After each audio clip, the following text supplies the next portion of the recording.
Hi guys, ഈ സീസണിൽ കിട്ടുന്ന എന്നാൽ അധികമാരും കഴിക്കാനിടയില്ലാത്ത മുള്ളൻ ചക്ക വെച്ചുള്ള ഒരു പുഡിംഗ് റെസിപ്പിയുടെ ഷോർട്ട് വീഡിയോ ആണ് ഞാൻ നിങ്ങളുമായി ഇന്ന് ഷെയർ ചെയ്യുന്നത്.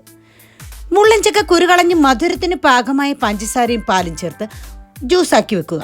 അതിനുശേഷം ഒരു പാത്രത്തിൽ 2 ടേബിൾ സ്പൂൺ കോൺഫ്ലോർ ഇട്ട് അല്പം വെള്ളവും പാലും ചേർത്ത് തിളച്ചു വരുമ്പോൾ പാകത്തിന് പഞ്ചസാരയും ഒരു ഫ്ലേവറിന് വേണ്ടി 2 ഡ്രോപ്പ് വാനില എസൻസും ചേർത്തിളക്കി മധുരം ബാലൻസ് ചെയ്യാൻ ഒരു നുള്ളു ഉപ്പും ചേർത്തിളക്കുക.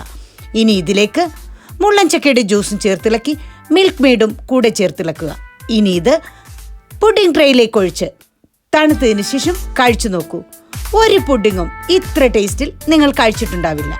വീഡിയോ ഇഷ്ടപ്പെട്ടാൽ ലൈക്ക് ചെയ്ത് ഫീഡ്ബാക്ക് അറിയിക്കാൻ മറക്കരുതേ.